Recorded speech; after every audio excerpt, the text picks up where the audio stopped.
Ki, ünsiyyətdə düzdür, biz insan olaraq danışmağı daha çox sevsək də, dinləmək əsas hissədə durur.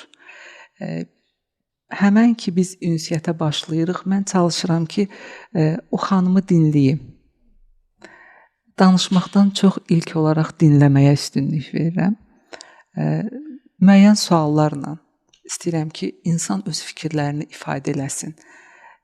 Əgər bizə gəlibsə, bizlə bir işbirliyi tutmaq istəyirsə, deməli, onun özünün bir istəkləri var. Mən istəklərini bilmək istəyirəm.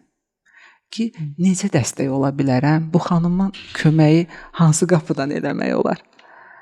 Artıq suallar əsasında ki, xanım başlayır fikirlərini ifadə eləməyə və biri var dinləmək, biri var qulaq asmaq, orada özünüz bilirsiniz.